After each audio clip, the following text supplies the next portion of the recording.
Me dejaron en el altar frente a 400 personas, traicionado por mi prometido y mi propia hermana. Creyeron que me derrumbaría. En cambio, las garras que hundí en nuestra fusión multimillonaria me lo dieron todo.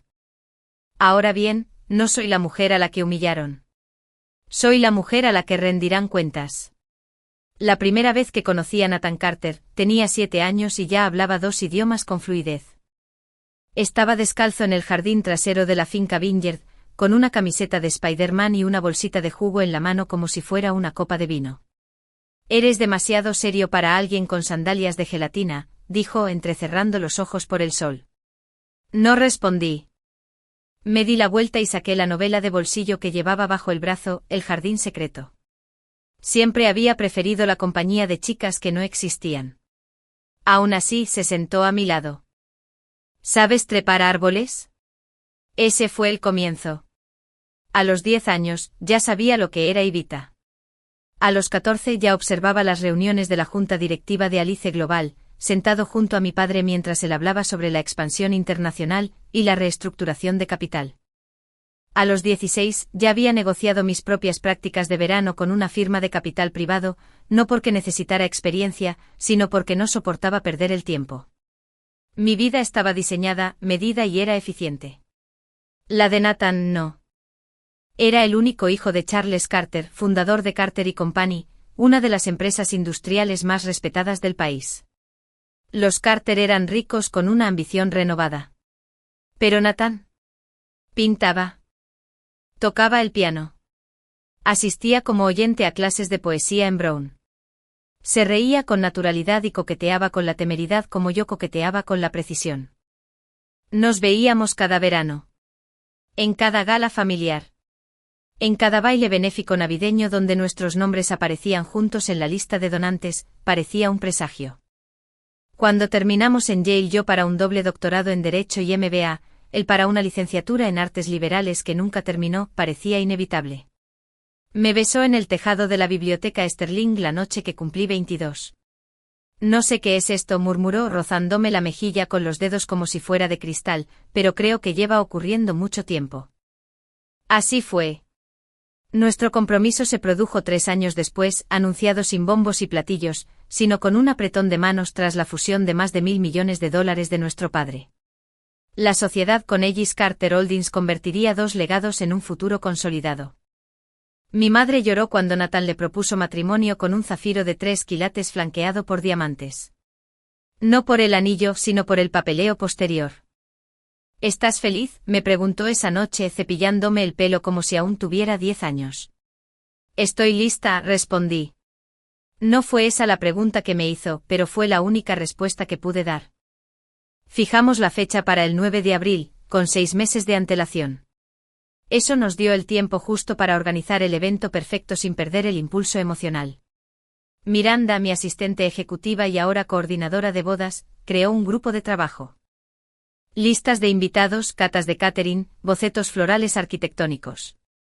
Todo hecho con hojas de cálculo al detalle. ¿Planeas una boda o lanzas una oferta pública inicial?, bromeó Nathan una noche, viéndome organizar los asientos para la ceremonia con un sistema de colores que tenía en cuenta la tensión intrafamiliar, la alineación corporativa y los rumores de infidelidad. Levanté la vista del historial. Ambos. Él se rió, se inclinó sobre la mesa y me besó la comisura de los labios. Me alegra que seas tú, dijo, aunque todo esto parezca una conferencia de prensa disfrazada. Quería creerle. La boda se celebraría en el Hotel Ashby, un emblemático edificio de Manhattan reservado solo para la clase de personas cuyos nombres no necesitaban presentación. Lo había elegido no solo por su grandeza, sino porque fue donde mis padres renovaron sus votos. Antes de la traición, antes de que mi madre supiera cómo era una segunda familia en Ginebra. El salón tenía capacidad para 400 invitados.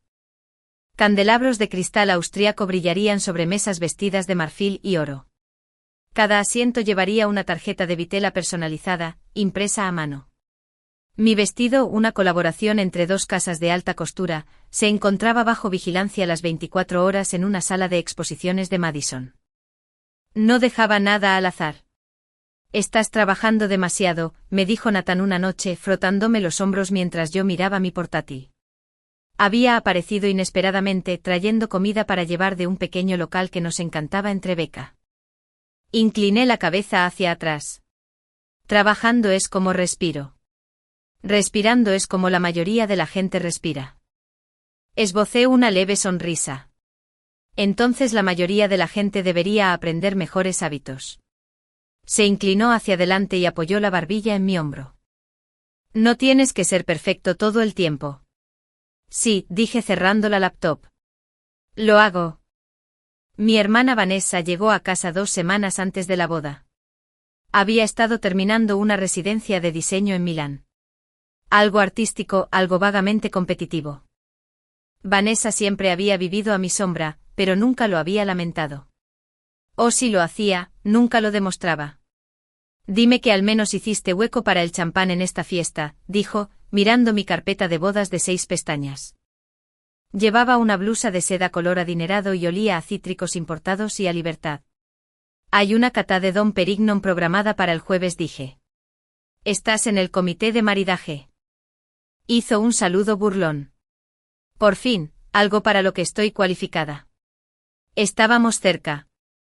No una cercanía confesional, sino la clase de cercanía que nace de protegerse mutuamente en una casa que valoraba más la reputación que la verdad. Ella había sido la única que supo cuando descubrí lo de la amante de nuestro padre. La única que me sostuvo cuando me derrumbé en la lavandería a los 15, demasiado orgullosa para llorar en mi propia habitación. ¿Estás bien?, preguntó ahora más seria. Me caso con alguien a quien conozco de toda la vida, dije. Nuestras empresas se están fusionando. Nuestras familias están unidas. ¿Qué podría salir mal? Vanessa me miró fijamente un buen rato. Esa no es la respuesta. 2 noches antes de la ceremonia, celebramos la cena de ensayo final en la casa Carter. Una elegante casa de piedra rojiza de 6 pisos, adornada con pinturas al óleo ancestrales y 3 generaciones de arrepentimiento. Nathan lucía hermoso bajo la luz de la lámpara. Su sonrisa fue espontánea. Me tomó la mano un buen rato y me besó la sien mientras me presentaba a los inversores extranjeros como mi futura media naranja. Charles Carter estaba de pie al fondo de la sala, haciendo girar su bebida, observándolo todo. Me miró como quien inspecciona una pintura rara, intentando decidir si era una obra maestra o una falsificación. Te he subestimado, dijo cuando por fin hablamos. Eso te convertiría en alguien como los demás, respondí. Sus labios se curvaron levemente hacia arriba. No finjamos que esto es amor, Sabrina. Nunca lo ha sido. No finjo, dije tranquilo como el agua. Y no necesito que lo esté. Levantó su copa en un brindis fingido. A hijas despiadadas.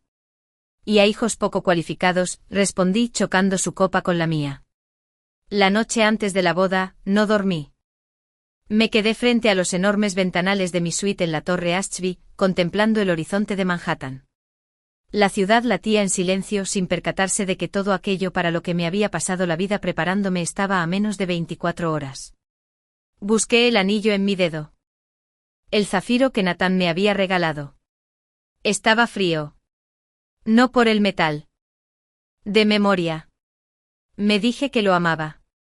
Que estábamos construyendo algo atemporal. Que esto no eran solo negocios. Pero en lo más profundo de mí, algo que nunca dejé que dijera en voz alta, sabía que no era así. No quería casi amor. Quería algo auténtico. Aunque no creyera merecerlo. La mañana de la boda llegó como un cuadro. Azul intenso, impecable. Me vestí sola. Sin damas de honor. Sin flashes. Solo yo, el vestido y el silencio. Miranda esperaba fuera de la suite, portapapeles en mano. Todos en sus puestos. Me miré al espejo por última vez. La mujer que me devolvía la mirada era la elegancia personificada. Líneas definidas, ojos serenos, labios pintados de un tono llamado rojo ambición. No sonreí. Pero asentí. Estoy listo. El gran salón Ashby nunca lució tan magnífico. 400 de las personas más poderosas de Nueva York estaban sentadas en filas perfectamente alineadas, vestidas con esplendor de etiqueta bajo un techo de lámparas de araña de Murano sopladas a mano. Orquídeas color marfil caían como lluvia desde esferas de cristal suspendidas. Un cuarteto de cuerda tocó los primeros acordes de Claire de Lune mientras caminaba hacia el altar. No estaba nervioso. No tenía esperanzas. Estaba listo. Todo me había conducido a este momento. Toda una vida de responsabilidad, de control silencioso, de convertirme en una mujer a la que nadie podía tocar. Hoy me convertía en un nombre de la familia Carter y, de hecho, en la verdadera gobernante de Alice Carter Holdings. El contrato estaba firmado. Se reestructuraron los puestos de la junta directiva. Se alinearon las participaciones conjuntas en Asia y Dubái. Solo faltaba la ceremonia. Nathan estaba de pie ante el altar con un smoking a medida de Tom Ford, con los labios ligeramente entreabiertos y la mirada fija en la mía.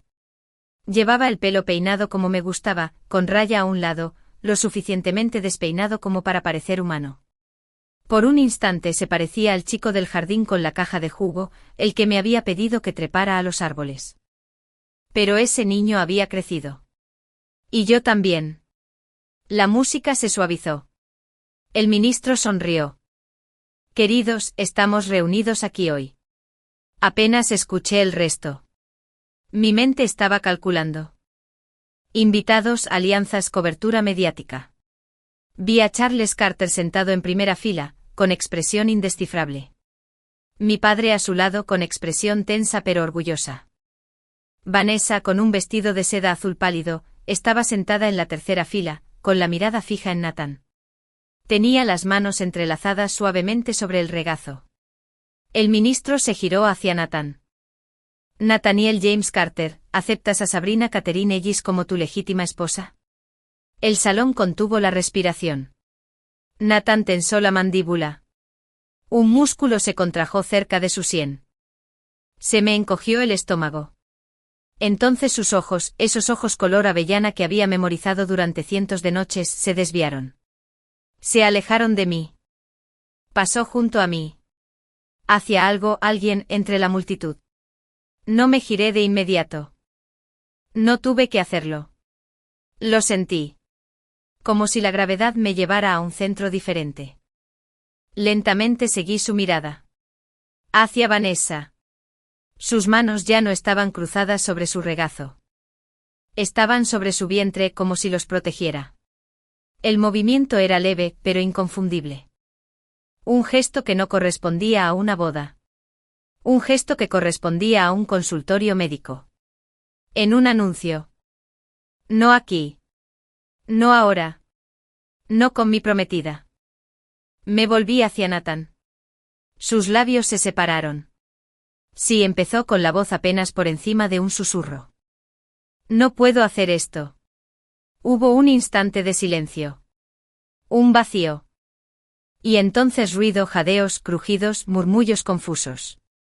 Lo siento, Sabrina, dijo Nathan retrocediendo con las manos en alto como si se rindiera. Detrás de mí, el cuarteto se apagó confundido. En algún lugar cerca del fondo, una cámara hizo clic. La inhalación de mi madre sonó como un grito en el silencio. Miré a Nathan un buen rato.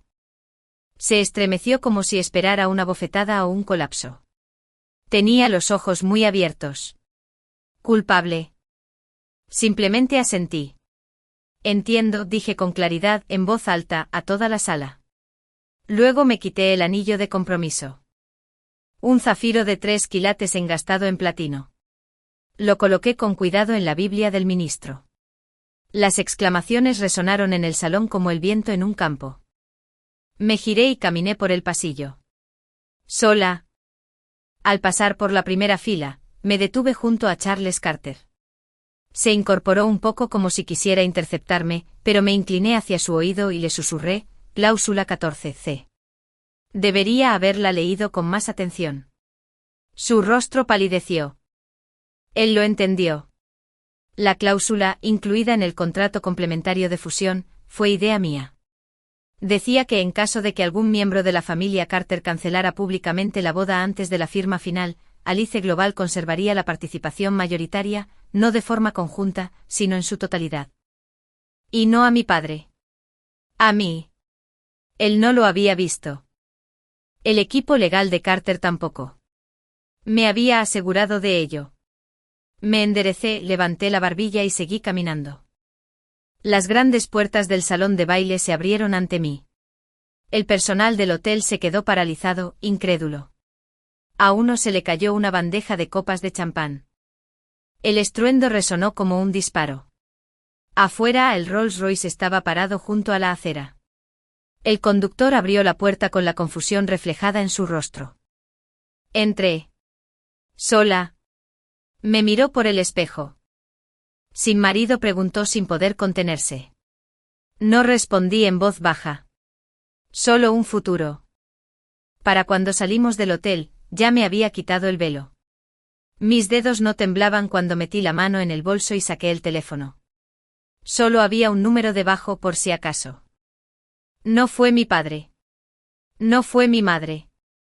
Ni siquiera fue mi asistente. Era el señor Blackwell. Contestó al primer timbre.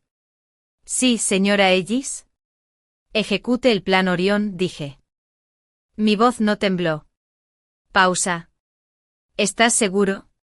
Estoy seguro. Entendido. La llamada terminó. La ciudad se desdibujó ante la ventana. No lloré. Hacía años que había aprendido a no llorar. Regresé al ático. El de la calle 87 con vistas a Central Park. Era mío, lo compré con mi propio dinero, con mi propio patrimonio.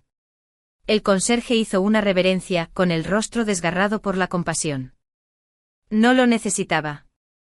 Una vez dentro me quité los Louboutins personalizados que había usado para él. Me quité el vestido. Dejé que se acumulara en el mármol como algo muerto. Enfundada en una bata de seda, caminé hacia los ventanales y miré Manhattan. Las luces de la ciudad parpadeaban. Levanté una copa de champán intacto. Por ti, Vanessa, susurré. Y por el imperio que acabas de entregarme. 3 horas después, mis redes sociales estaban en llamas. La boda que no fue tendencia en todas las plataformas. Capturas de pantalla. Teorías. Fotos de paparazzi. Hashtags que no me interesaban. Mi asistente Miranda me llamó 5 veces. No contesté. Mi madre me envió un mensaje. Mi padre envió un correo electrónico. Vanessa, que llamó una vez. Dejé que sonara. Luego escribí un solo comando en un navegador privado de mi portátil. Alice Carter Holdings. Acceso seguro a través de un portal de backend. Ingresé la contraseña, E14G Rosegold, Orion. Se abrió el sitio. Apareció un panel de control. Distribución de activos. Cláusulas activadas. Protocolos legales de emergencia. Hice clic en confirmar, bajo la cláusula que Charles Carter debería haber eliminado cuando tuvo la oportunidad. La transferencia fue instantánea. Ahora poseía el 52% de Alice Carter Holdings. La empresa. El poder. El imperio. Todo mío. Nathan me había dejado en el altar. Pero al hacerlo me entregó el único voto que realmente había deseado, control. 3 días después de la boda que no se celebró, estaba sentada en mi oficina, en el piso 52 de la Torre Alice, viendo cómo la lluvia cortaba el horizonte como si fueran tajos sobre el cristal. La ciudad se veía diferente a través de la tormenta. Más suave, borrosa, como si fingiera no reconocerme. Eso estaba bien. Yo tampoco me reconocí. No había salido del edificio desde que bajé del ascensor aquel domingo por la tarde en combinación. Mi vestido de novia estaba tirado en el suelo de mármol de mi ático. Mi equipo asumió que estaba de luto. No sabían que dentro de mi silencio, algo preciso y despiadado florecía. No estaba devastado. Estaba calculando. Me habían entrenado para la potencia desde que podía caminar. Pero no. Ya no era solo la heredera de Alice. Era la propietaria mayoritaria de Alice Carter Holdings. Y quienes creían haberme destrozado no tenían ni idea de que solo me habían liberado. No hubo conferencia de prensa. No hubo comunicado en redes sociales. No hubo entrevistas. Solo una campaña de susurros en cada sala de juntas que importaba. No lloró. Se marchó sonriendo. Ahora es dueña de todo, ¿verdad? Que se lo pregunten. Tomé un sorbo de café y volví a la carpeta negra que Catherine había dejado en mi escritorio esa mañana. Todo lo que pidió del archivo, señora Alice, había dicho con la voz entrecortada como siempre. Está todo aquí. Estampado en la parte superior con tinta plateada. Carter Alice Holdings. Formación y estructura. Lo abrí y contemplé los últimos 15 años de historia curada. Las fotografías fueron lo primero. Nathan y yo, de 7 años, construíamos castillos de arena en una playa de Hampton. Mi padre y Charles Carter al fondo, puros en mano, hablando de fusiones y legados mientras jugábamos a la ficción en la arena. Vanessa no aparecía en ninguno de ellos.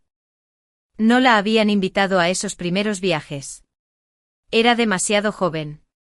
Demasiado delicada. En aquel entonces Nathan era mi único amigo. Me caía muy bien. Antes de que todo se centrara en negocios, linaje y compatibilidad calculada, compartíamos cosas que ningún contrato podía definir. Pero eso fue hace mucho tiempo, y ya no era un niño. Dejé las fotos a un lado y saqué otro archivo, uno que no estaba en el portafolio, sino en mi colección privada. Era una foto de mi graduación de la universidad. Nathan a un lado. Yo en el centro. Y al otro lado, Jonathan Wright, el hermano menor de Charles Carter. Un ex profesor de finanzas. Un socio silencioso. Un hombre demasiado perspicaz para sobrevivir en la familia Carter y despiadado. Había sido mi mentor. Mi estratega. Y durante un tiempo mi confidente más cercano. Tienes la mente para la guerra, me dijo Jonathan una vez. Pero la paciencia para el imperio. Eso es raro, Sabrina. No lo desperdicies en sentimentalismo. Él fue quien me enseñó a leer un balance como un detector de mentiras. A detectar el lavado de activos en el extranjero en filiales estratificadas. Como moverme en silencio mientras todos gritaban. También me había prometido algo antes de morir. Algún día, dijo, no serás como Alice Global ni Carter & Company. Serás el mercado. Y entonces, hace 3 años, el yate de Jonathan naufragó accidentalmente en el Caribe. Murió solo. Se determinó que la causa fue una falla mecánica. Pero nunca lo compré. Sobre todo después de que Charles tomara el control de las acciones silenciosas de Jonathan en Carter & Company. Menos de 2 semanas después. Recordé el panegírico. Recordé las lágrimas de cortesía. Recordé la cara de Charles cuando le pregunté si Jonathan había actualizado su testamento. Parpadeó. Y dijo, ¿y ahora qué importa? Fue Jonathan quien introdujo la idea de las cláusulas de contingencia. Los detonantes de propiedad profundamente arraigados en los contratos de fusión, solo podían activarse en condiciones muy específicas y públicamente humillantes. Como por ejemplo ser abandonado en el altar. La cláusula 14C no fue escrita para Nathan. Fue escrito para mí. Jonathan ya me lo había advertido. Ámalo si quieres. Pero nunca dejes que sea tu plan. Me dirigí a mi portátil y abrí el archivo seguro que Jonathan había creado antes de morir. Una carpeta cifrada de 16 dígitos cuyo código de descifrado solo yo tenía. Dentro había planos legales. Notas sobre empresas fantasma. Un mapa parcial de los negocios más oscuros de Carter & Company. Había estado reuniendo pruebas. Y ahora, era mía. Mi teléfono vibró. Un mensaje de Catherine. Está aquí. No hay cita. ¿Quieres que lo despida? Me quedé mirando el nombre en la pantalla. Nathan. Hice una pausa. Luego escribí, aún no. Que esperara 30 minutos. No esperé en silencio. En cambio cogí el teléfono y llamé al señor Blackwell. Contestó de inmediato. Señorita Ellis. Que el equipo de auditoría legal esté preparado, dije. Necesitaremos un análisis forense completo de cada cuenta de Carter vinculada a nuestros activos fusionados. Creí que estábamos esperando. Ya no esperamos más. Un momento de silencio. Entendido. Cuando por fin le permitieron entrar a Nathan en mi oficina, parecía que no había dormido. Ojeras. Hombros caídos. El smoking perfecto ahora reemplazado por una chaqueta azul marino y una vergüenza visible. Sabrina. Levanté una mano. No hables todavía. Se quedó allí moviéndose torpemente entre los pies. Yo solo. Sé que no hay excusa. No la hay. No sabía cómo decírtelo. No fue así. Vanessa no quiso que pasara así. Estábamos borrachos. Una vez. Incliné ligeramente la cabeza. Él confundió eso con suavidad. Está embarazada. Eso ya lo sabía. Solo que no sabía si el niño era real. ¿O una estratagema? ¿Y tu solución fue humillarme públicamente?, pregunté con calma. Su rostro se contrajo de culpa. Entré en pánico. No corregí. Fuiste un cobarde. No dijo nada. Me puse de pie y rodeé el escritorio, deteniéndome a centímetros de él. No me perdiste, Nathan. Lo perdiste todo. Sus ojos se movían. Mi padre está furioso. Pero dice que si lo devuelves. Me reí suavemente. ¿Sigues pensando que estoy aquí para negociar? Solo pensé que tal vez. Su voz vaciló. ¿Todavía me amas? Lo estudié. Quizás alguna vez lo hice. Ya no estaba seguro. Quizás no me interesaba averiguarlo. El amor no sobrevive a la traición. Dije. Y el imperio de tu familia tampoco. Apretó la mandíbula. Regresé a mi asiento y pulsé el intercomunicador. Catherine lo despidió. Cuando la puerta se cerró tras él, susurré para mí misma, que empiece la tormenta. Las puertas del ascensor se abrieron directamente a la planta ejecutiva de Alice Carter Holdings. Hacía casi 4 semanas que no estaba aquí. Desde la boda. Desde la traición de Nathan. El aire se sentía igual de frío, fresco y filtrado, pero algo había cambiado. Yo. Atrás quedaron las suaves ondas de cabello rubio miel que mi madre había adorado. En su lugar, llevaba un elegante corte bob negro con raya al lado. Sus bordes afilados rozaban el cuello de mi abrigo como si fueran signos de puntuación. No llevaba el color crema Alice ni el azul marino Carter. Vestía de negro. Todo a medida. Todo mío. La recepcionista que una vez asistió a mi fiesta de compromiso y derramó champán de la emoción por el anuncio parpadeó confundida cuando pasé junto a su escritorio. La señorita Alice. Sé a dónde voy. Dije sin bajar el ritmo. Su boca se abrió y luego se cerró. Bien. Las puertas de la sala de juntas estaban cerradas como era de esperar. Miré mi reloj. 7 minutos después de la hora de inicio programada. Perfecto. Charles Carter ya estaría en plena presentación, intentando proyectar control como si el último mes no hubiera desestabilizado todo lo que había construido. No llamé. Empujé las puertas como si fueran mías. Como ahora lo eran. 20 cabezas se giraron. El silencio invadió la sala. Charles estaba de pie a la cabecera de la larga mesa de caoba.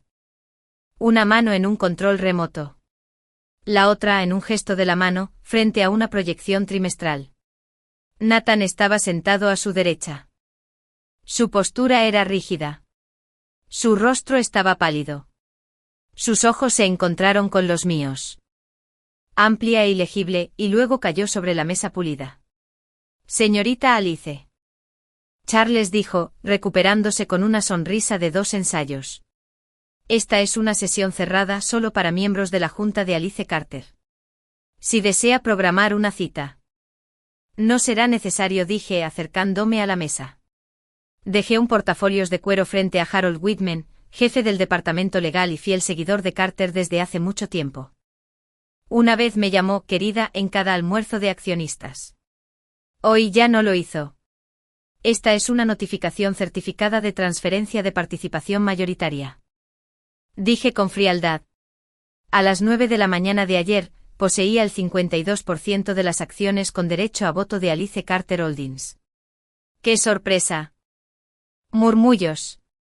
Las patas de la silla rozaron contra la madera pulida. Las manos de Harold temblaron al abrir el documento. Esto no puede ser correcto, murmuró, escaneando las firmas. Lo es, dije. Cláusula 14c. El matrimonio fue cancelado públicamente por un heredero de los Carter. La cláusula se activó automáticamente. Su supervisión no me incumbe. El rostro de Charles palideció. Tonterías, espetó. Esa cláusula era meramente ceremonial. No era ejecutable. Entonces no deberías haberlo firmado, le respondí. Pero lo hizo. Y los documentos fueron verificados por su propio abogado. Podemos revisarlos de nuevo si lo desea. Me volví hacia Harold. Pero eso podría retrasar lo que voy a decir. Harold miró a Charles. Charles no asintió, pero tampoco lo detuvo. La cláusula es válida, dijo Harold en voz baja. Y las acciones ahora están bajo la autoridad de la señora Alice. La sala estalló en cólera. No me moví. Esperé. Cuando el ruido se desvaneció, hablé. Esta reunión continuará, dije. Pero tienes razón en una cosa, Charles. Caminé hacia la cabecera de la mesa. Dije que ya no se requieren tus servicios como comandante. Charles no se movió al principio. Luego se acercó demasiado. No te saldrás con la tuya, susurró. Me acerqué más. Ya lo hice. Hice un gesto hacia el asiento. No se resistió. Se hizo a un lado. Me senté a la cabecera de la mesa, no al lado de un hombre ni detrás de uno, ni esperando mi turno en silencio. Ocupé mi lugar. Empezaré solicitando una auditoría forense completa, dije. Todas las cuentas de Alice Carter de los últimos 5 años. Quiero prestar especial atención a las transacciones offshore y las transferencias de filiales tras el fallecimiento de Jonathan Wright. Su nombre resonó como una cerilla encendida. El hermano menor de Richard. El tío de Nathan. Mi mentor. Varios miembros de la junta se removieron en sus sillas, evitando el contacto visual. Uno se aclaró la garganta. Otro garabateó algo en un bloc de notas que evidentemente ya estaba en blanco. Lo sabían. Siempre lo habían sabido. Y para que quede claro, continué, esto no es venganza. Miré a Nathan. Su garganta se movió. No habló. Esto, dije, es justicia. Por Jonathan. Por lo que le arrebataron. Y lo que se nos negó a todos en nombre del legado de Carter. Nadie discutió. Nadie se puso de pie. Mi primera semana como comandante interino fue quirúrgica. No empecé con gente a la que Charles había entrenado para obedecer. No quería aduladores. Fui en busca de sus enemigos. Los aliados de Jonathan. Personas como Eliza Ching, quien fuera la estratega financiera principal de la empresa antes de que Charles la reestructurara y la relegara a una oficina administrativa en Singapur. Había mantenido un perfil bajo, había presentado informes que nadie leía y, discretamente, había elaborado sus propios planes de contingencia. La traje de vuelta. Le di la oficina de la esquina frente a la mía. James Novak, asesor legal de Jonathan, se mudó a Tokio con el pretexto de una estrategia para Asia-Pacífico la semana después del funeral. Estaba en el siguiente vuelo nocturno a casa. Y la doctora Amara Akefer, es jefa de investigación y una mente brillante a quien Charles animó a jubilarse anticipadamente a los 52 años. Regresó con una voz más aguda y la misma perspicacia inigualable. No me eran leales. Todavía no. Pero habían sido leales a Jonathan. Y eso fue suficiente. Para el viernes el piso ejecutivo había cambiado. Las fotos de Charles y Nathan habían desaparecido de las paredes. El nuevo logotipo provisional con tipografía neutra ocupaba el lugar donde antes colgaba el escudo de la familia Carter. Mi nombre aún no aparecía en los comunicados de prensa. Pero así sería. No todos estaban contentos.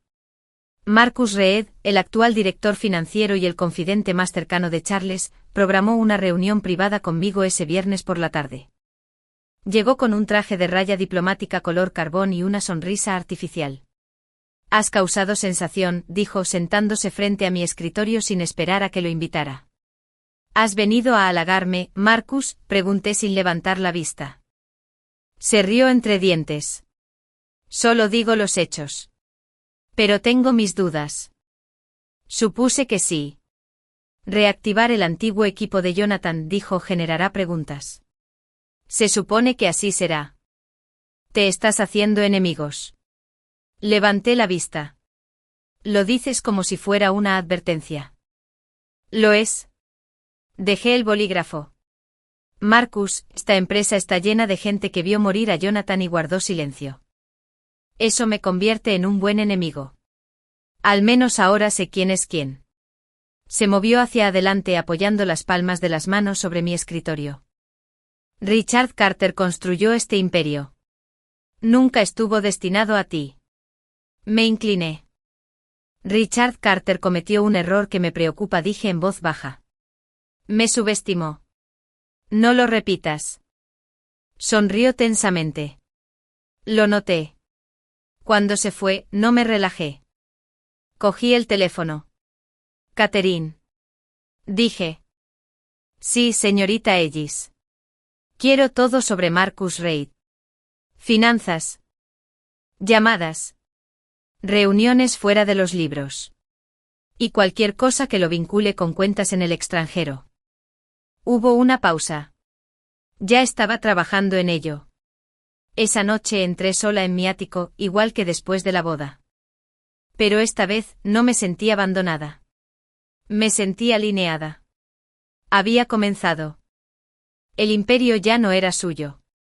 Era mío. Y apenas estaba empezando. Los documentos eran interminables. Facturas, rastros de cuentas en el extranjero, hojas de cálculo cifradas, correos electrónicos censurados. Se extendían por mi escritorio como un mapa de un reino que nadie quería reclamar, excepto yo. Había pasado los últimos 6 días enterrado en las sombras que Jonathan Wright intentó exponer antes de morir. Ahora seguía las migajas del camino. Y todas me llevaban de vuelta a Charles Carter. Pero algo no cuadraba. No era solo codicia. Era miedo. La lluvia golpeaba las paredes de cristal de mi ático mientras yo estaba en la sala de estar a las 3:12 de la madrugada, descalzo y con una bata de seda negra, mirando el disco duro cifrado que Eliza me había entregado horas antes. Extraído de antiguas copias de seguridad del servidor, dijo. Jonathan guardaba copias. Las marcas de tiempo coinciden con su último inicio de sesión conocido. La noche antes de su muerte. La noche en que subió a su yate. La noche que la Cassandra se estrelló. Inserté la unidad. Se abrió una carpeta. /JW prioridad /. Dentro había 3 subcarpetas, cuentas. Correspondencia. Informes finales. Primero hice clic en correspondencia. Ahí estaba. El último correo electrónico que Jonathan envió. as.alice@aliceglobal.com. Asunto. Urgente. Algo no está bien. Charles ha estado moviendo grandes sumas de dinero de sus libros. Cantidades significativas. He descubierto algo más que una mala gestión financiera. Sabrina, esto es más profundo. Tenemos que hablar cuando regrese. No se lo digas a nadie. Nunca regresó. El correo electrónico tenía fecha de las 4:07. El Cassandra tenía previsto partir a las 10 del día siguiente. Me recosté en la silla, con el corazón latiéndome con fuerza. No por miedo, sino por claridad. Jonathan no había muerto por accidente. Lo habían silenciado. Me mudé a la sección de cuentas. Dentro. Docenas de hojas de cálculo. Registros de transferencias internacionales. Rastros de empresas fantasma con origen en Europa del Este. Enrutamiento a través de filiales en grandes cantidades, bajo contratos de construcción y honorarios de consultoría internacional. Las cantidades. Cientos de millones. Algunos datan de hace casi una década. Blanqueado mediante empresas ficticias de Carter y CIA. El expediente final estaba etiquetado como Midas y Aitabu. Lo abrí. Un diagrama de flujo con nombres, etiquetas de empresas, porcentajes. Y un nombre reaparecía constantemente en los puntos de unión, Richard Novak. Un nombre que no reconocí. Busqué en nuestro directorio interno. Nada. Luego busqué en las comunicaciones internas con acceso cifrado. Nada. Finalmente revisé los registros privados de Jonathan. En una lista titulada alias, Charles Carter. Lo encontré. Richard Novak equivale a Charles Carter. Alias usado para pagos irrastreables. Un nombre creado para evitar las alertas del IRS y la FSA. Oculto encifrado por capas. No era solo Jonathan quien lo sabía. Charles lo había planeado todo. Incluso una identidad falsa. Incluyendo la muerte de su hermano. Sonó mi intercomunicador. La voz de Catherine. Señora Ellis. ¿Hay alguien aquí para verla? No es necesario concertar cita. No tiene asistente. Dice que se llama Christopher Carter. Me quedé paralizado. Christopher. Repetí. Ella dudó. Dice que se trata de Jonathan. Que suba.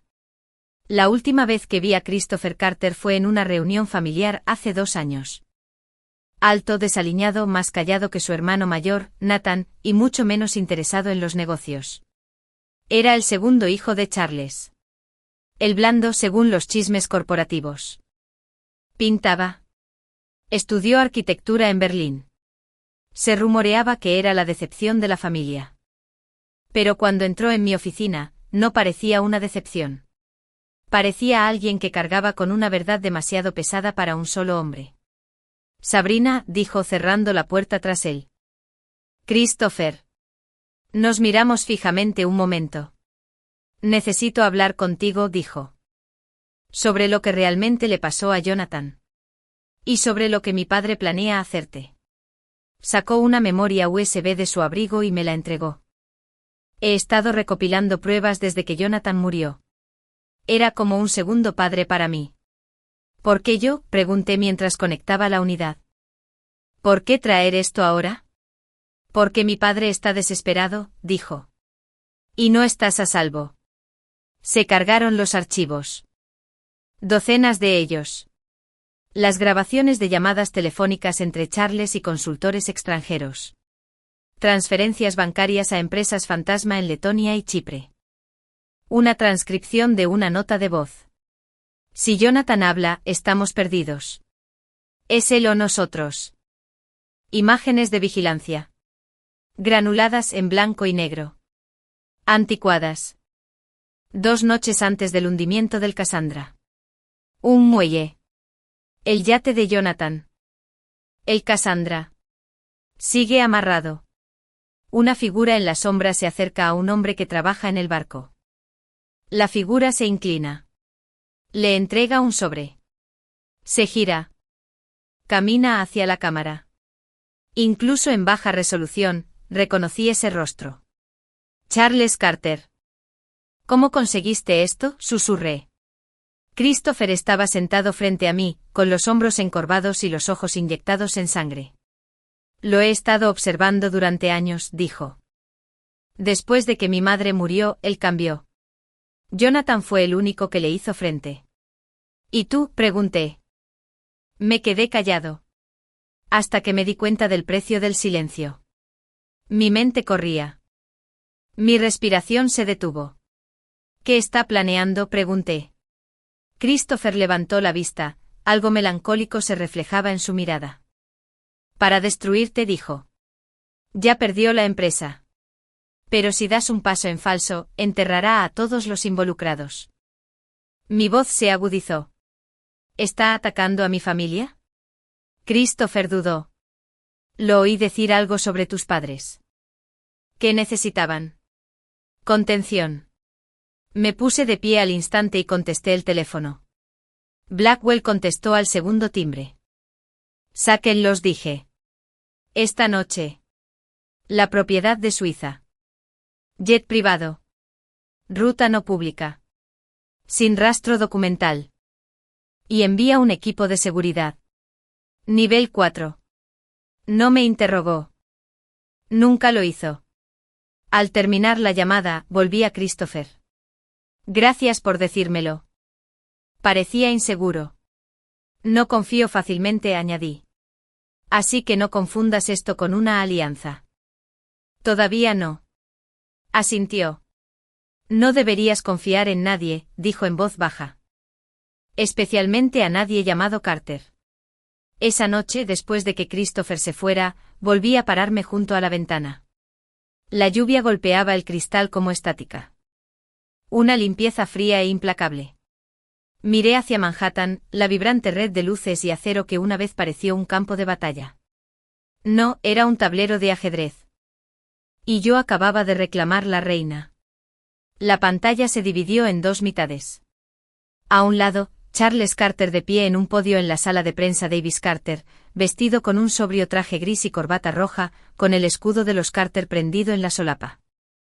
Al otro lado, el teletipo de nuestra empresa, parpadeando en tiempo real mientras empezaba a caer. Ya había bajado un 3% antes de que dijera una sola palabra. Parece sereno, murmuró Eliza a mi lado, de brazos cruzados. Demasiado sereno, dijo James Novak desde el otro lado de la sala. Lo que significa que miente. Permanecí en silencio con los brazos a los costados, observando cómo el hombre al que acababa de derrocar intentaba recuperar su trono de la única manera que hombres como Charles conocían. Con una cámara. Y una mentira. Con gran pesar comenzó Charles con voz pausada y mesurada, debo abordar los recientes acontecimientos en Aegis Carter Holdings. Hizo una pausa. Bajó la mirada. Ensayó la tristeza. Durante la última semana, hemos descubierto pruebas inquietantes que sugieren una manipulación deliberada de nuestra fusión corporativa y de nuestra estructura financiera y estratégica por parte de la señorita Sabrina Aegis. La esposa. Entregado limpiamente. Sin dudarlo. El precio de las acciones volvió a caer, otro 2%. A mi lado, la doctora Akefer negó con la cabeza. Está utilizando tu silencio como arma, dijo. No le gustará lo que pase cuando hable, respondí. Los reporteros en la sala de prensa se inclinaron hacia adelante. Las cámaras dispararon. Las luces destellaron. Entonces apareció Nathan caminando junto a su padre, vestido con un traje azul marino y con el aspecto de un hombre que apenas se mantenía en pie. No se enfrentó a las cámaras directamente, lo que le daba una imagen creíble. Eso me enfureció. Nunca quise que esto se hiciera público, dijo Nathan con voz tensa. Pero la señorita Aegis usó su acceso a nuestra relación privada para manipular los registros internos de la empresa. Específicamente documentos relacionados con mi difunto tío, Jonathan Wright. Parpadeé. Había anticipado mentiras. Pero eso. Me acusaba de falsificar el testamento. Falsificar las comunicaciones de Jonathan. Estaba reescribiendo la historia a la vista del mundo. Ella tenía acceso a los archivos privados de mi tío, continuó Nathan. Y tenemos pruebas de que los alteró para crear la ilusión de irregularidades donde no las había. Los periodistas estallaron en preguntas. Charles levantó la mano. A la luz de estos hallazgos, dijo, solicitamos formalmente que la junta directiva de Aegis Carter Holdings suspenda a la señorita Aegis de sus funciones ejecutivas en espera de una investigación penal completa. Las acciones cayeron otro 4%. Apagué el televisor. El silencio invadió la suite ejecutiva. Fuera de la pared de cristal de mi oficina, los empleados miraban sus teléfonos con ansiedad, susurrando en voz baja. Podía sentir el calor de sus miradas. Mi imperio se tambaleaba, pero no se derrumbaba. Marcus está detrás de esto, dijo Eliza rotundamente. Tiene acceso. Conoce el lenguaje que usaron Jonathan y tú. Les ayudó a construir la narrativa. No será el único, dije. James se acercó. Deberíamos considerar publicar una contradeclaración. Todavía no, dije. ¿Por qué?, preguntó. Porque la verdad no necesita precipitarse. Solo necesita aterrizar. Catherine entró un momento después, sosteniendo un sobresellado. Esto te llegó justo ahora. Marcado como urgente. Entrega en mano. No tiene remitente. Lo tomé y lo abrí. Dentro había una sola nota, escrita con la fuente preferida de Charles. 24 horas. Renuncia y devuelve el control, o revelaré todo lo que tengo sobre tu padre. Tú eliges. Miré el papel. Luego la habitación. La expresión de Eliza se endureció. Está fanfarroneando. No, dije en voz baja. No lo es. Mi padre había sido muchas cosas, distante, ambicioso, frío. Pero limpio, sin embargo. Durante años operó en zonas grises. Nada que pudiera probar. Pero ya era suficiente, sospechaba. Charles tenía constancia de eso. Apuesto a que sacrificaré la justicia para proteger a mi familia, murmuré. Lo harás, dijo una voz detrás de mí. Me giré. Christopher. Había entrado sin fanfarrias, como solía hacer ahora. Cada día se parecía más a su tío. Solemne, firme, observando la sala como si siempre estuviera calculando dónde daría el siguiente paso. Aún no lo he decidido, dije.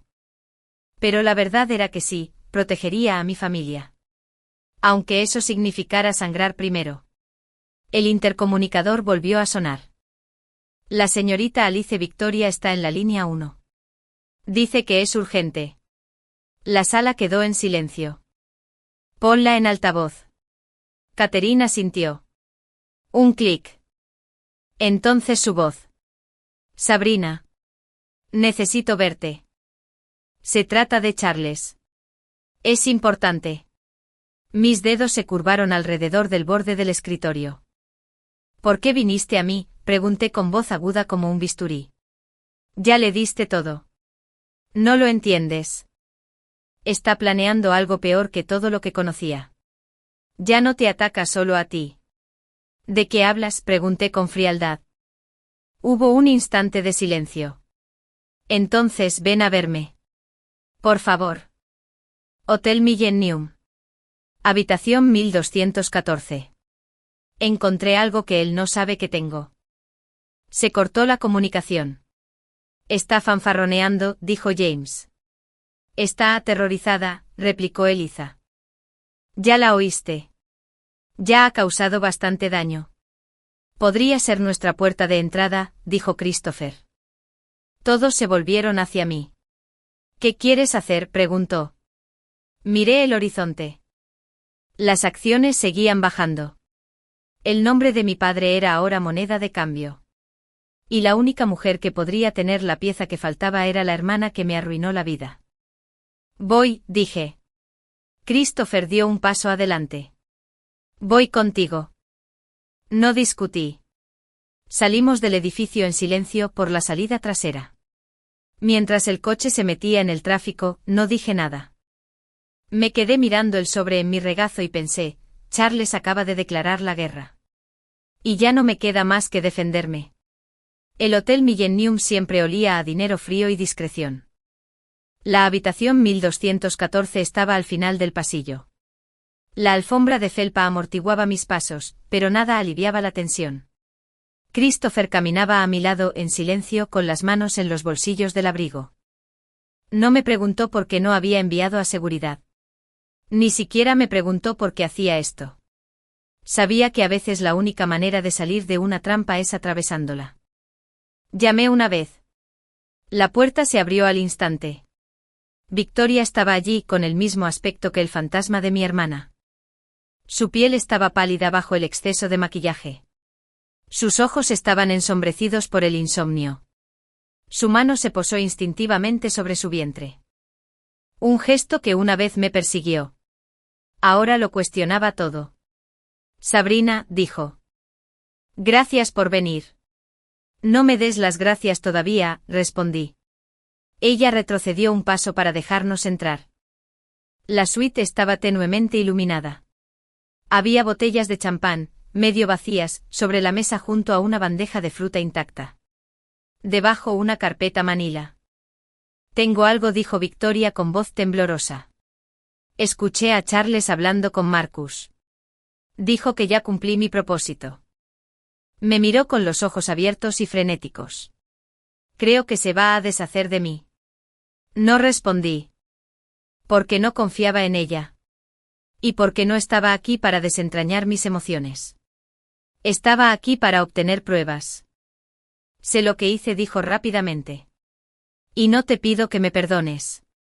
Pero no entiendes que me prometió protección.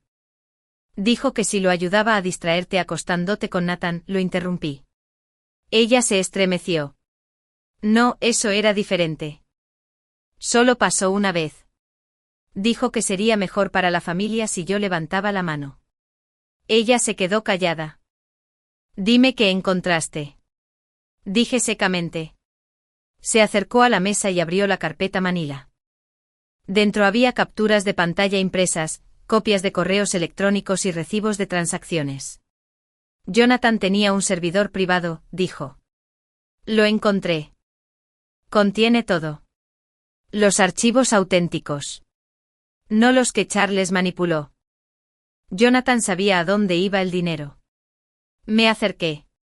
Christopher también. ¿Y tienes acceso?, pregunté. Victoria asintió. Copié las claves de acceso antes de que Charles borrara los registros de la empresa. ¿Por qué dármelos?, pregunté. Tragó saliva con dificultad. ¿Por qué si está dispuesto a deshacerse de mí, qué crees que te hará? Tomé la carpeta sin decir nada más y me di la vuelta para irme. Sabrina. Victoria se sobresaltó. Me detuve en la puerta, pero no miré atrás. ¿Alguna vez lo amaste?, pregunté. Hubo una larga pausa. Luego me encantó que no me mirara como siempre te miraban. No respondí. Simplemente salí. De vuelta en la Torre Ellis, Christopher y yo subimos al ascensor en silencio. Pero mi mente era un torbellino. No confiaba en Victoria. No del todo. Pero conocía a Charles. Y reconocí el miedo cuando lo vi. Eliza. Dije nada más entrar en la oficina, tenemos que verificarlo todo. Ya estaba en ello. Catherine había llamado antes. Primero le dije entregándole la carpeta, que comparara estos archivos con la firma de cifrado de Jonathan. Ya tengo su patrón registrado, respondió ella, abriendo su tableta. Segundo dije, verifica el embarazo de Victoria. Eso la hizo levantar la vista. ¿Crees que miente? Creo, dije lentamente. Charles siempre ha entendido el poder de negociación. ¿Y qué mejor manera de atrapar a dos herederas que con un niño inexistente? En cuestión de minutos, Eliza tuvo la respuesta. 3 pagos. Todo a un estudio privado de efectos especiales en Brooklyn. La beneficiaria una actriz que se hace pasar por especialista en maternidad. Prótesis especializadas de alta calidad para cine y simulaciones médicas. Nunca estuvo embarazada, dijo Eliza, negando con la cabeza. La barriga es de silicona. Cerré los ojos un instante. No con dolor. Con cálculo.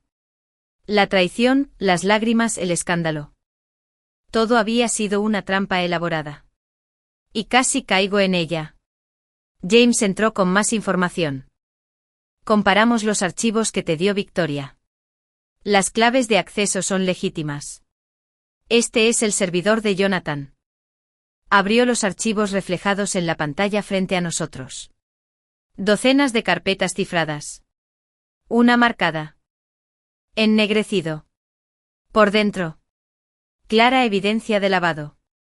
Dinero sucio de oligarcas rusos. Canalizado a través de empresas fantasma vinculadas a Carter y compañía. Y camuflado tras las cuentas limpias de Ellis Global tras la fusión. Jonathan estuvo a punto de desmantelar toda la operación. Por eso Charles lo mató. La mirada de Eliza estaba fija en la mía. Si lo hacemos público, dijo, Charles usará todo lo que tiene contra tu padre. Lo hará de todas formas, respondí. Acabará con toda tu familia. Miré alrededor de la habitación. A James. A Eliza. A Christopher, de pie junto a la pared de cristal con los brazos cruzados. Ya ha intentado quitármelo todo, dije. Ahora solo queda ver si sobrevive a lo que viene. Regresé a mi oficina y llamé a Catherine. Consíganme una reunión de emergencia de la Junta, le dije. Mañana a las 10 de la mañana, quórum completo. Asistencia obligatoria. ¿Bajo qué causal? Delito corporativo. Sabotaje interno. Lavado de dinero. Fraude. Conspiración. Hice una pausa. Además traigan observadores federales. FBI. Una SSC. No hizo preguntas. Sabía que nunca desperdiciaba movimientos. El intercomunicador volvió a sonar. El señor Reid está aquí, dijo Catherine. Dice que es urgente. Marcus. Justo a tiempo. Que entre. Entró con visible pánico. Sin corbata. Cuello de camisa abierto. Sudor en las sienes. Sabrina dijo. Ha habido una brecha. Señalé el asiento frente a mí. No me digas. Se sentó mirando nervioso a Christopher, que rondaba por la esquina. Detectamos un intento de acceder a las cuentas en el extranjero. Alguien intentó transferir $50 millones a un fondo imposible de rastrear. Lo sé, dije. Se quedó paralizado. ¿Qué? Sé que lo hiciste. Marcus parpadeó.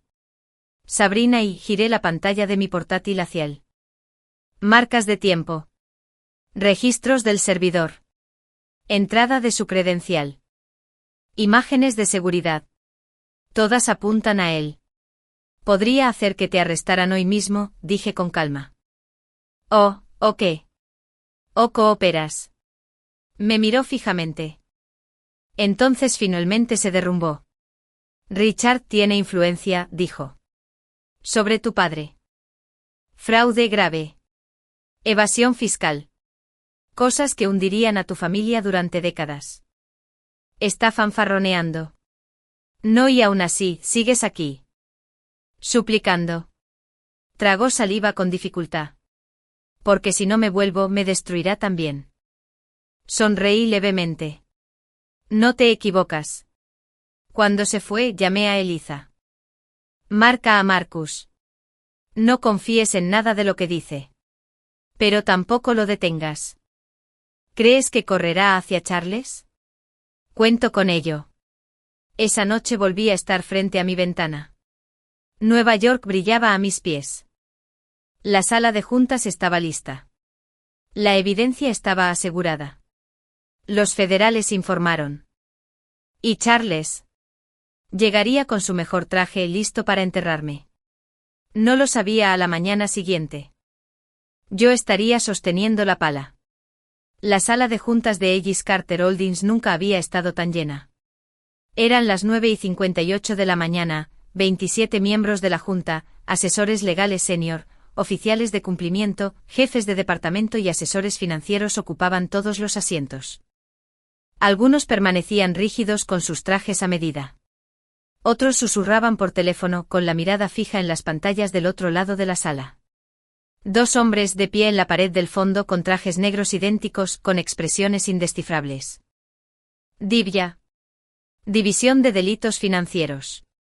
Junto a ellos, un observador silencioso de la ESI. Me quedé de pie a la cabecera de la mesa. No sentado. De pie. Porque cuando estás a punto de derrumbar la estructura de una dinastía, lo haces desde los pies. Exactamente a las 10 de la mañana, las puertas de cristal se abrieron. Charles Carter entró flanqueado por dos abogados. Parecía un general de guerra en toda regla, refinado, erguido, desafiante. Su corbata roja estaba perfectamente anudada. Su expresión era de suficiencia. Nathan me siguió más silenciosamente. Evitaba mi mirada. Señorita Ellis, dijo Charles, sonriendo como si estuviéramos en un brunch. Entiendo que ha convocado esta reunión para anunciar su renuncia. Una risita silenciosa recorrió la sala.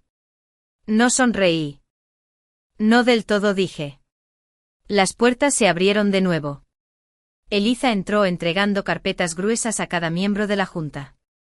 ¿Qué es esto?, preguntó el presidente mientras hojeaba las páginas.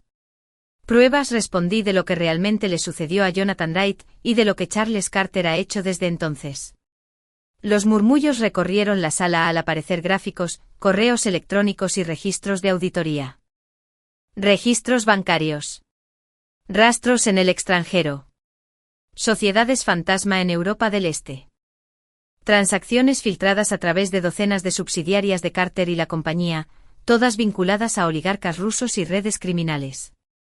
Estas operaciones se ocultaron a la junta directiva, dije con calma, y se canalizaron a través de los activos limpios de Aegis Global tras la fusión. Todos ustedes aprobaron estados financieros que ya estaban contaminados. Charles se burló. Esto es absurdo. La documentación ha sido verificada independientemente, dije, y contrastada con el servidor privado de Jonathan Wright, al que accedimos anoche. Una pantalla se iluminó detrás de mí. Mostraba el último correo electrónico de Jonathan. Algo no anda bien. Charles ha estado moviendo sumas importantes. No se lo digas a nadie. La fecha. Un día antes de su muerte, las imágenes de seguridad del puerto deportivo muestran a Charles entregando un sobre con dinero al mecánico del yate la noche anterior a la salida programada de Jonathan, dije. La grabación se reprodujo. Jadeos. Silencio. Esto es circunstancial, dijo Charles con la voz repentinamente más alta. Y es irrelevante para esta reunión. ¿Verdad? Me dirigí a la junta directiva, porque este lavado de dinero no era solo delictivo, sino estratégico, y se basaba en una sola cosa, el acceso a la estructura limpia de Aegis Global. Señalé otro archivo obtenido con engaños. Caminé hasta el otro extremo de la mesa. Victoria Bennett, mi hermana, había sido infiltrada por Charles. Bajo sus órdenes, le proporcionó datos internos de Aegis durante más de un año. Mentiras. Charles ladró. Ella se hizo pasar por el embarazo accidental. Otra manipulación para controlarme. El embarazo fue falso. El vientre protésico se compró con dinero que se rastreó directamente a un fondo para sobornos controlado por Carter. Se pasaron más documentos. Las pantallas mostraban registros de pagos. Recibos digitales. Los abogados de Charles susurraban frenéticamente. Uno de ellos palideció. ¿Y Nathan? Me volví hacia él. Participó voluntariamente. O quizás sin darse cuenta. Pero cuando le pedí que me humillara públicamente en el altar, accedió. No lo negó. No podía. Ahora no. ¿Tienes algo que decir?, le pregunté a Charles mirándolo de frente. Se puso de pie. Su voz temblaba de rabia. Lo que sea que creas haber hecho. No conoces el panorama completo. Jonathan era ingenuo. Iba a destruir todo lo que nuestra familia había construido. Hice lo que tenía que hacer. La confesión dejó atónitos a todos. Lo mataste, susurró Nathan. Nos protegí. Charles rugió. El FBI intervino. Para que conste, esta reunión se está observando como parte de una investigación federal sobre fraude corporativo, conspiración y posible implicación en la sospechosa muerte de Jonathan Wright, dijo un agente. Charles se quedó paralizado. Fue entonces cuando se agarró el pecho. Palideció. Se derrumbó. Cundió el pánico. Las sillas rasparon. Los abogados gritaron. Alguien gritó. Christopher fue el primero en llegar a su lado y lo bajó al suelo. Llama al 911, dijo. Los paramédicos llegaron en minutos. Charles fue sacado en camilla, seguido por Nathan aturdido y confundido. Cuando la sala se calmó, el presidente se volvió hacia mí. En vista de estas revelaciones, creo que esta reunión debe levantarse hasta. Con todo respeto, dije que aún quedan asuntos de la empresa por tratar. La junta me miró fijamente. Continué, necesitamos estabilidad. Con efecto inmediato propuse la destitución de Charles Carter como director ejecutivo por incapacidad y falta de ética. Nadie objetó. Propuse además la destitución de Nathan Carter de todos sus cargos operativos en espera de una revisión legal. Unos cuantos asentimientos vacilantes. Luego un acuerdo total. Entonces el presidente preguntó quién dirige la empresa. No lo dudé. Christopher Carter. Jadeos. Mis ojos se posaron en el hombre que estaba a mi lado. Parecía atónito. Tiene el nombre, dije, pero no la corrupción. Y él fue quien me ayudó a exponer esto. Se merece una oportunidad. El presidente asintió lentamente. ¿Y tú? Sigo siendo accionista mayoritario y presidente del Comité de Ética. Mi enfoque será reconstruir la confianza con los reguladores, el mercado y nuestra gente. Después de que la junta directiva votara para confirmar los cambios de liderazgo, Christopher asumió el cargo. ¿Por qué yo?, preguntó en voz baja. ¿Después de todo lo que te hizo mi familia? Lo miré.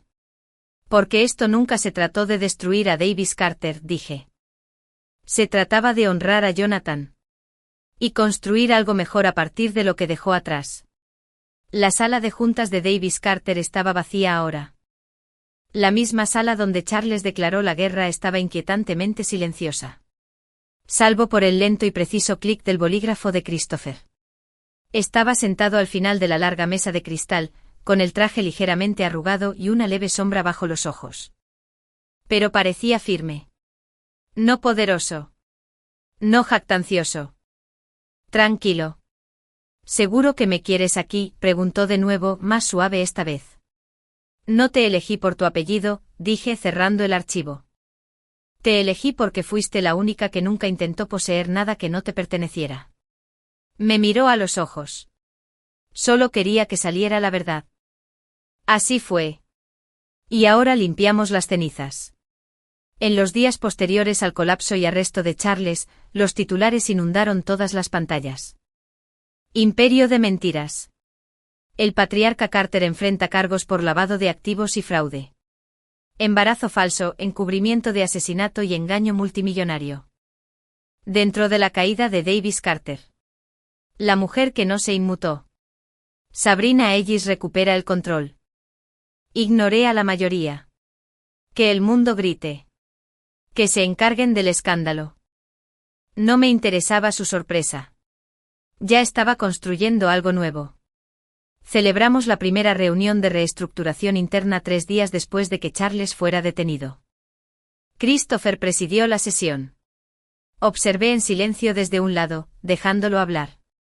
Estuvo bien. No se hizo pasar por su padre. No citó cifras con arrogancia ni dio un portazo en señal de dominio. Escuchó. Hizo las preguntas correctas. Reemplazó a los jefes de departamento tóxicos con voces emergentes que habían sido ignoradas durante mucho tiempo. No quiero apropiarme del legado de Jonathan, dijo a la sala. Quiero honrarlo. Ese fue el momento en que lo vi. El cambio. No en él. En ellos. Ejecutivos que una vez temieron a Charles. Ahora asintió con la cabeza a Christopher. Algunos incluso sonrieron. Porque el miedo ya no era moneda corriente. Respeto. Más tarde esa noche volví a mi ático. Estaba a medio cambiarme cuando sonó el timbre. Victoria. Vestía vaqueros y sudadera con el pelo recogido, sin ninguna actuación a la vista. Levantó una memoria USB. Es la última copia, dijo. Cada correo. Cada archivo. Cada mentira en la que participé. No dije nada, dejando que el peso de su vergüenza llenara el silencio. Tenía miedo, continuó. Charles dijo que nunca me perdonarías. Que siempre sería tu sombra. Le creí. Necesitaba que lo creyeras, dije. Para que siguieras siendo útil. Las lágrimas le picaron en los ojos. No pido volver a ser familia, susurró. Pero sí hay una manera. Quiero arreglar lo que ayudé a destruir. Miré el camino. Luego a ella. Y luego empieza por ti mismo. Parpadeó. ¿Qué? Llévate el dinero que te dio Charles. Todo. Y construir algo real. No para mí.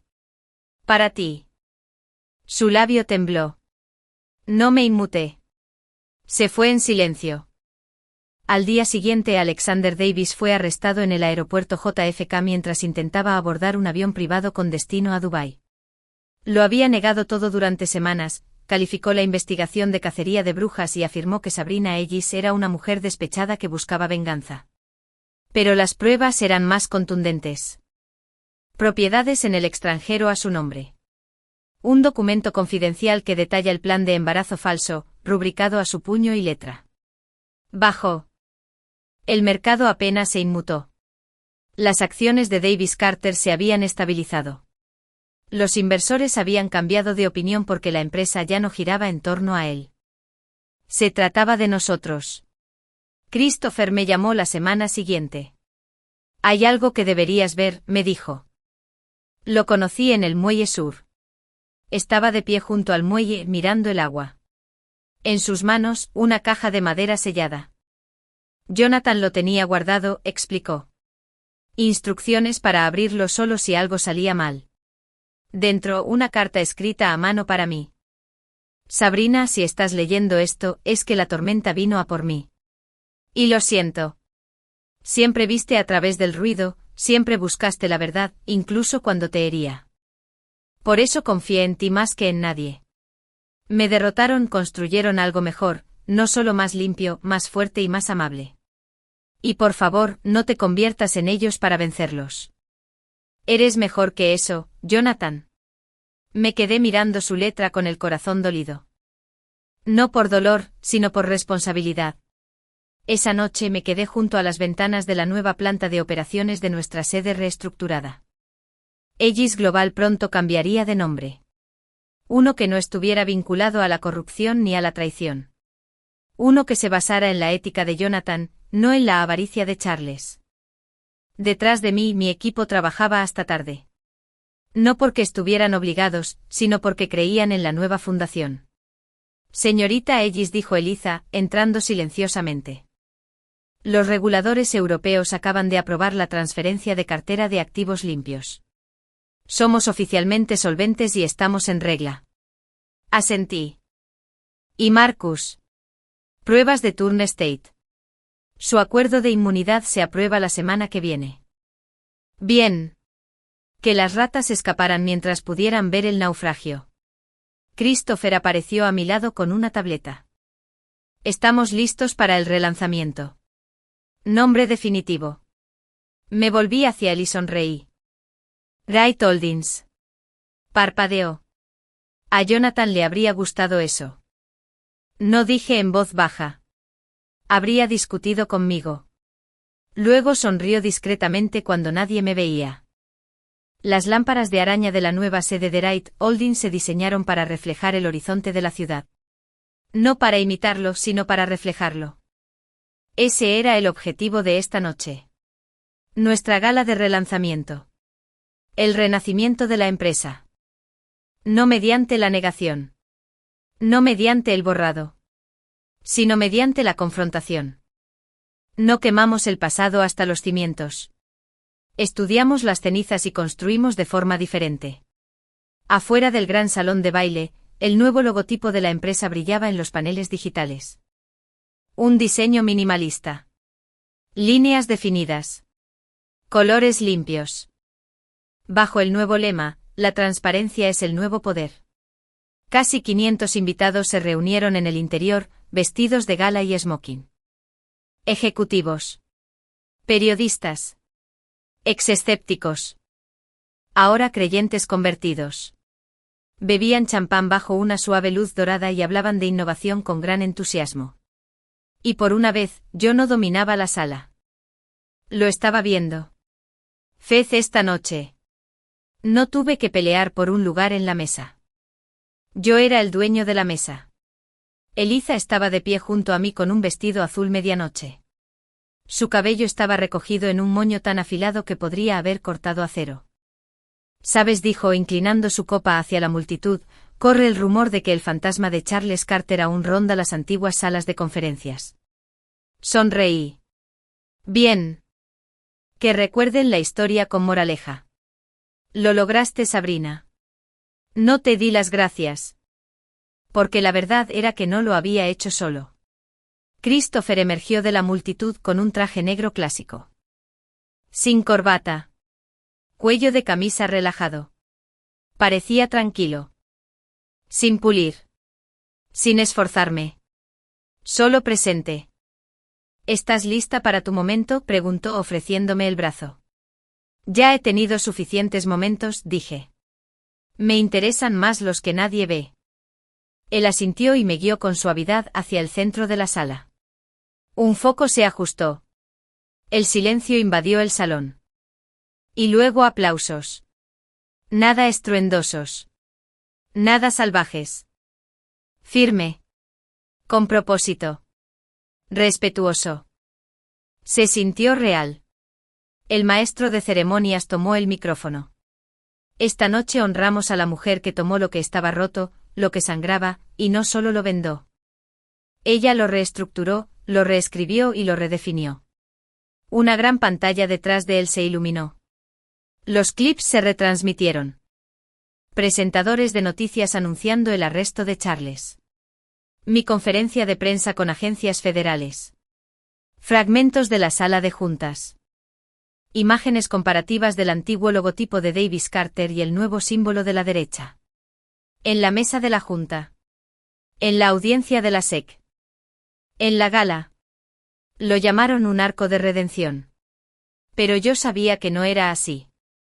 Esto no fue redención. Fue recuperación. Me acerqué al micrófono. Miró a la multitud.